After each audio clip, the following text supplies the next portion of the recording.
കേരളം ലോകത്തിൻ്റെ മുമ്പിൽ അറിയപ്പെട്ടത് ആരോഗ്യരംഗത്തും വിദ്യാഭ്യാസ രംഗത്തും നമ്മൾ ഉണ്ടാക്കിയ പുരോഗതിയാണ്. അതാണ് കേരള മോഡൽ എന്ന് അമർത്യ സെൻ പറഞ്ഞത്.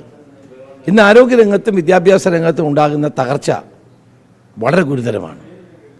ആരോഗ്യ വകുപ്പിലേക്ക് 400 കോടി അനുവദിച്ചിട്ട് ഇനിയും ചെലവഴിക്കാനുള്ള 145.65 കോടിയാണ്. നിങ്ങൾ ആലോചിച്ച് നോക്കുക. നമ്മുടെ നാട്ടിൽ ആരാണ് മെഡിക്കൽ കോളേജ്, സർക്കാർ മെഡിക്കൽ കോളേജിൽ പോകുന്നത്? സമൂഹത്തിലെ ഏറ്റവും പാവപ്പെട്ട ആളുകളാണ്. ഒരു മെഡിക്കൽ കോളേജിൽ സംവിധാനങ്ങളില്ല. തിരുവനന്തപുരം എടുക്കുക, ആലപ്പുഴയാണ് ഏറ്റവും വലിയ പ്രശ്നം. ഒരു കാര്യം നടക്കാത്ത ഒരു മെഡിക്കൽ കോളേജാണ്. അതുപോലെ കോഴിക്കോട് മെഡിക്കൽ കോളേജ് എത്ര സമരങ്ങളുണ്ടായി. അതോടൊപ്പം തന്നെ കണ്ണൂരിലുള്ള നമ്മുടെ MV രാഘവൻ്റെ നേതൃത്വത്തിൽ കൊണ്ടുവന്ന Pariyaram medical college, Pariyaram medical കോളേജിലൊക്കെ ഒന്നുമില്ല. കോട്ടയം മെഡിക്കൽ കോളേജ് 2000-ഓളം ആളുകളെ നിയമിച്ചിരിക്കുകയാണ്. താൽക്കാലിക ജീവനക്കാരായി മറ്റേതായി എല്ലാം പാർട്ടിക്കാരെ നിയമിക്കുകയാണ്, അല്ലാണ്ട് അവിടെ വിദഗ്ധന്മാരെ അല്ല നിയമിക്കുന്നത്. അപ്പോൾ ഇങ്ങനെ പോയാൽ നമ്മൾ എവിടെ ചെന്ന് നിൽക്കും?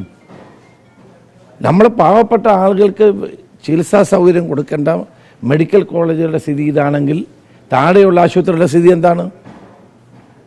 നമ്മൾ എല്ലാ തരത്തിലും താഴത്തെ പരിശോധിച്ചാൽ അവിടെ നിന്ന് മരുന്നില്ല, ഡോക്ടർമാരില്ല, നഴ്സുമാരില്ല, പാരാമെഡിക്കൽ സ്റ്റാഫില്ല. എങ്ങനെ മുന്നോട്ട് പോകും? അപ്പം ജനങ്ങൾ അനുഭവിക്കുന്ന പ്രയാസങ്ങൾ കാണാൻ ഇവിടെ സർക്കാരില്ല. ഇത്രയും ദിവസമായിട്ട് മുഖ്യമന്ത്രി മൗനം പാലിക്കുകയല്ലേ? ഡോക്ടർ ഹാരിസിൻ്റെ വെളിപ്പെടുത്തൽ നമ്മുടെ എല്ലാം കണ്ണു തുറപ്പിച്ചു. കേരളത്തിലെ മാധ്യമങ്ങളുടെയും സമൂഹത്തിൻ്റെയും കണ്ണു തുറപ്പിച്ചു.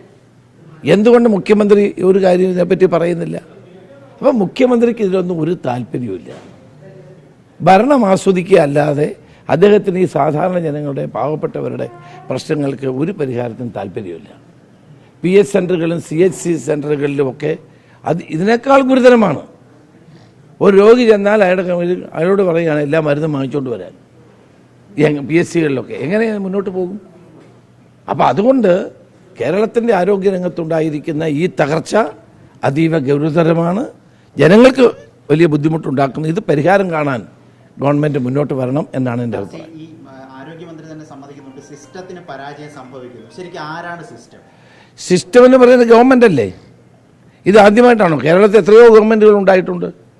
ആരോഗ്യ വകുപ്പിന് പ്രാധാന്യം കൊടുക്കുമായിരുന്നു. ഉമ്മൻചാണ്ടി ഗവൺമെൻറ് കാലത്ത് ആരംഭിച്ച പല പദ്ധതികളും, ആരോഗ്യക്ഷേമ പദ്ധതികളും നിർത്തലാക്കി. മെഡിസപ്പ് ഒരു വലിയ ഒരു തമാശയായി മാറിയിരിക്കുകയാണ്. അവിടെ അവർക്ക് പണം കൊടുക്കുന്നില്ല. ഈവൻ സ്റ്റെൻറ്റ് നൽകുന്നവർക്ക് പണമില്ല. അങ്ങനെ അതുകൊണ്ട് അവർ സപ്ലൈ ചെയ്യുന്നില്ല.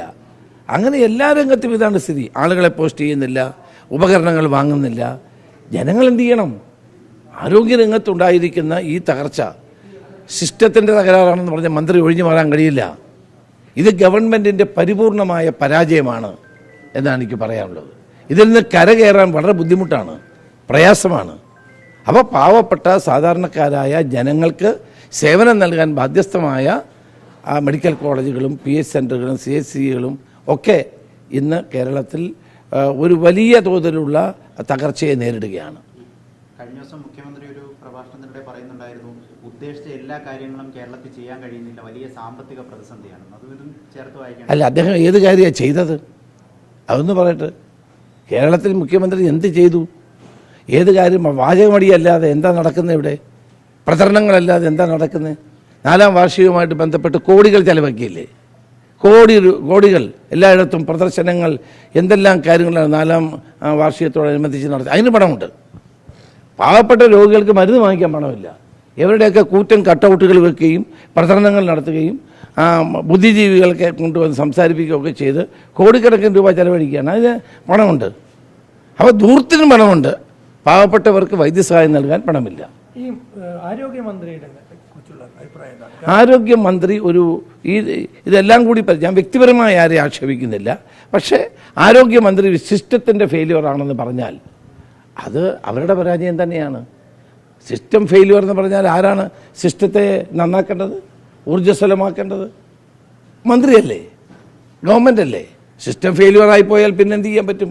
അപ്പോൾ അത് നന്നാക്കാൻ 4 വർഷമായിട്ട് മന്ത്രിക്ക് കഴിഞ്ഞിട്ടില്ലെങ്കിൽ മന്ത്രിയുടെ പരാജയമാണ്, ഒരു സംശയവുമല്ല.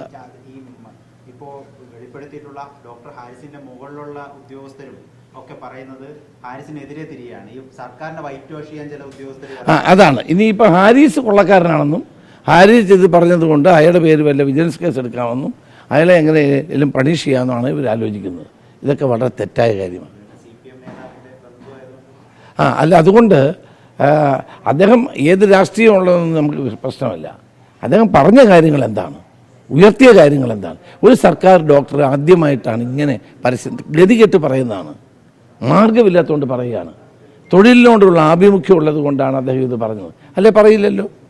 അപ്പോൾ ഇത് ഗൗരവത്തോടെ കാണാനും അദ്ദേഹം ഉന്നയിച്ച പ്രശ്നങ്ങൾക്ക് പരിഹാരം കാണാനുമാണ് സർക്കാർ ശ്രമിക്കേണ്ടത്. അല്ലാണ്ട് ആ ഉദ്യോഗസ്ഥരുടെ തലയിലോട്ട് കയറുകയും ഉദ്യോഗസ്ഥരെ ആക്ഷേപിക്കുകയും ചെയ്യുക അല്ല വേണ്ടത്.